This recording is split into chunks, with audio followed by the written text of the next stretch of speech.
Imagine, I wanted to take you in a fantasy world. Imagine you were invited to my house for dinner on Saturday night, and it was an amazing feast. That's the fantasy part. So supposing you really liked something that I served. I served this great chili, and you wanted to have exactly that, and you asked for the recipe, and I said, sure, but actually, I don't actually follow a recipe. I just kind of depends on what I have at hand. I didn't really actually measure anything. How do you feel? Frustrated. Disappointed. You didn't get you didn't get the answer that you wanted. So I know, and I encourage you to take my formula or my recipe and change it around to make it fit you. But I'm not doing you any service unless I make sure that you walk out of here today or after you watch this video if you're somewhere else with exactly the ingredients to make my recipe work.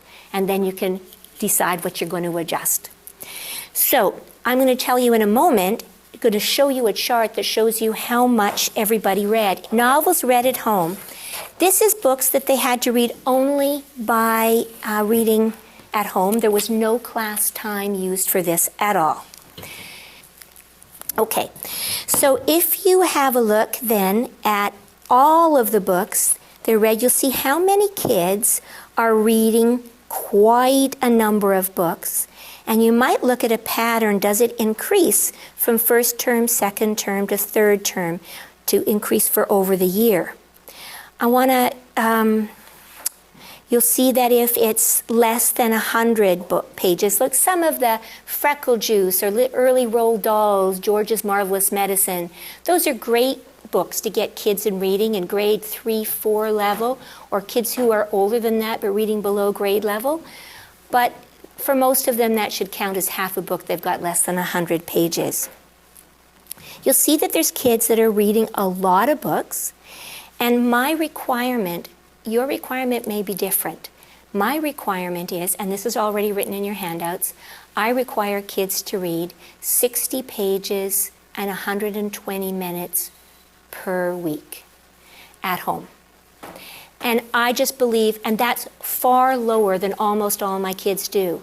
But that's because I want every child to have the tools to be able to be effective. And not only is that in your handout already, but the way we get to that handout, that number is also written down. I need to get someone with pretty large feet to come up. Thank you. Could you come up? Thanks. So if you wouldn't mind putting your foot beside mine. No idea whether gum or anything on the bottom of my shoe. There we go. And your name is? Nathan. Hi, Nathan. So, Nathan, if you and I were both trying to run and become better runners, do you think you should try running in my shoes? No. Why not? I wouldn't even get my foot in that. And could you move very fast in that? No. Okay. What would happen if, Nathan, if I tried to run in your shoes? You'd be tripping all over the place. Tripping all over the place. Could I run very fast? Would I be getting any better running skills? No. No? Okay, thank you. Probably not.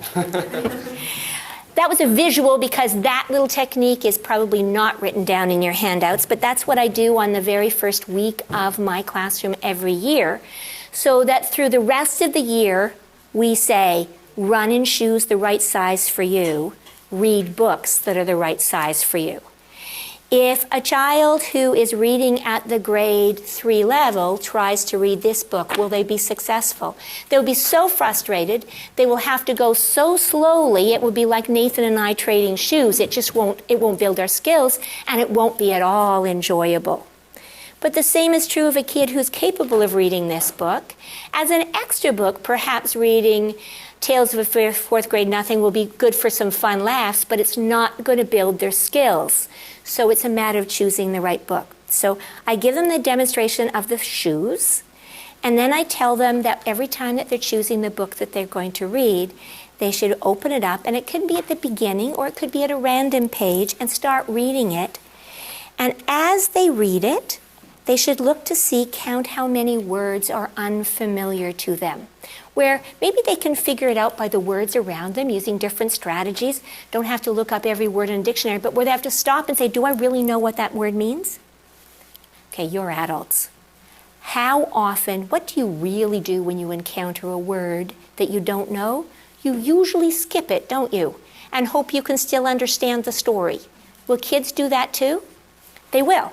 And that's why one of the homework assignments that's written later down is that you actually do require them to periodically look up something in a dictionary, get them to really pay attention to words that they don't know, because we don't do that, we skip.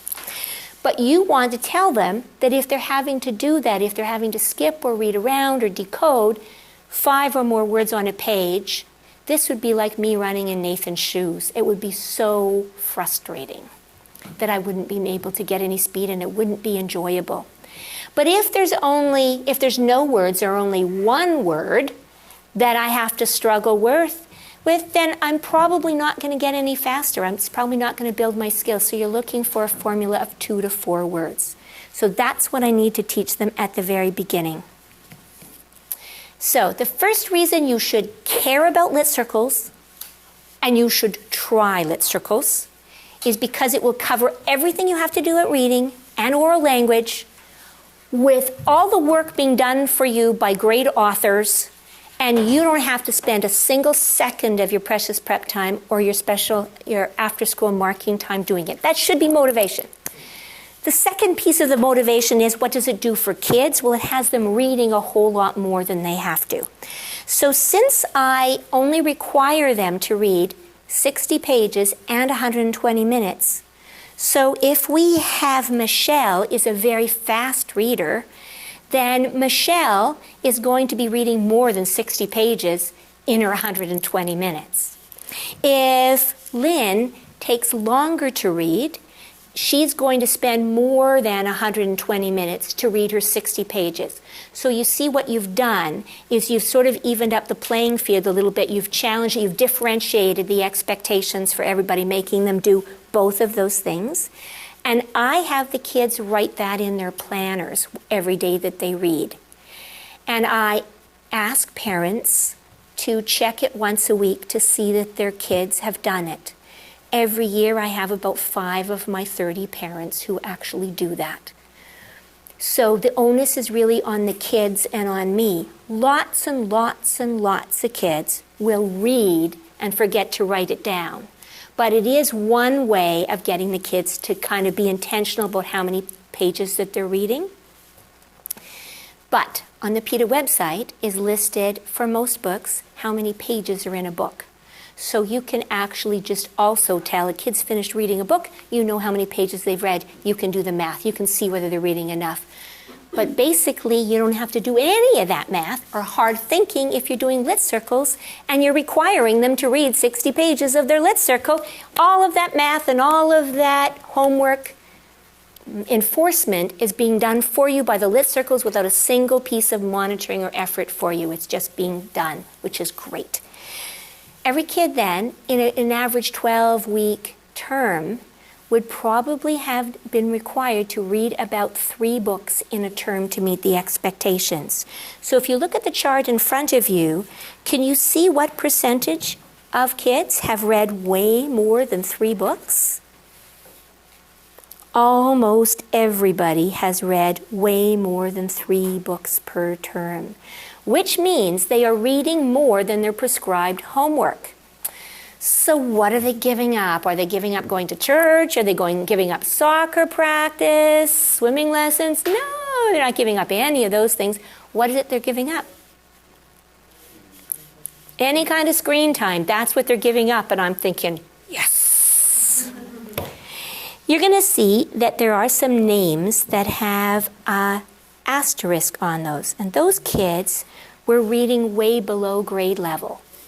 And so in this particular year, I was the head teacher in my district or my school, and so I had deliberately clustered a group of low readers in my classroom to try and do something different with them. And you'll see that number 7, I'll call her Chrissy. Chrissy was tested in January at the grade 1 level, and by June, she was reading by standardized test by the resource teacher at the grade 4 level. From grade 1 to grade 4 from January to June, and it wasn't me that did it, it was lit circles. So those of you who are in person here, you only get to find out how you do that at the end of the workshop. Those of you who are watching the video will have to watch till the end in order to find out the technique to get those non-readers into readers. Okay.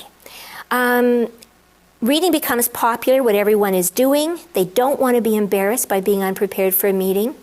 They hear about good books. So kids are meeting in one part of the room or in the hallway. They're talking about a book while other kids are doing some kind of very quiet activity, and they're hearing laughter. They're hearing enthusiasm. Do you think that gets them interested in reading that book that the other group was talking about? So just the fact that literature circles are happening and there's conversation about books in an enjoyable way that gives some kids some self-efficacy, some control. They've chosen their own book. They're enjoying their own book. It gets kids kind of motivated. And they get to show their understanding orally. So, how many of you have taught kids that would rather talk than write? How many of you have ever taught kids who'd rather talk than just about anything else?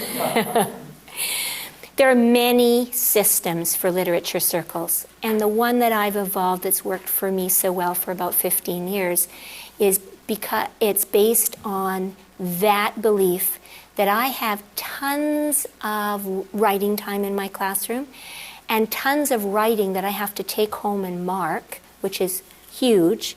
I don't need to make marking of their written work for reading part of reading. I just want to do something that gets them reading, and if they can talk about it and laugh about it, they will read more. Any questions about this chart? Okay, so we're going to now, I'll just read to the very bottom of this handout and then we're going to go and do an activity. So the teaching of comprehension strategies can be incorporated in all three components of a novel-based reading program. Literature circles and read-alouds, and both of those help to foster enthusiasm and motivation to read a lot of additional books. So when you look at how many books my kids read in 2009, 2010, which is replicated every year before that and every year after that, different classes, different grades, the same pattern happens. Numbers of them, almost every child reads far more than their prescribed homework, which means they're reading far beyond just literature circles. The literature circles got them excited to get something else and read books by the same author or in the same series. Okay, so part of what happens with literature circles that makes it work so well is that it's making a little community. And we all know how important it is to feel like you're part of a community. And every time kids are, for a series of 3 weeks, they're meeting with the same 5 to 8 students in a group where they're asking questions and answering questions, talking about their feelings and connections, that's a little support group for them, and that becomes a little community. And the more times you build those little communities in, the more those kids are developing the social skills and a feeling of connectedness with each other. And it also feeds then the whole. So you can have a group of kids working together to stop bullying, to solve a problem, to make a plan, because they are developing those skills in small groups, which is really critical, especially for those shy talkers. And it spreads to the whole community. It also works the other way around, is that the more you do to develop the whole big circle of community, the more you are feeding their skills in whatever small cooperative group or literature discussion group activity that you're having. So we're about to go into the hallway to play the game that I will start next week when I have my own class. It's something I do on the very first day. And way back when dinosaurs were on the earth, I used to do when I was a TOC, I would do this game because it builds laughter and fun and community when I'm going into a classroom that's not mine. It gets the kids working with me for the day. We're going to play it for a few minutes, but you can see that it would only take, you can play it once the kids know what to do, you can play it in 2 minutes, and it gives that action wake-up break. And at this time, I've done all the talking. You need an action break for sure.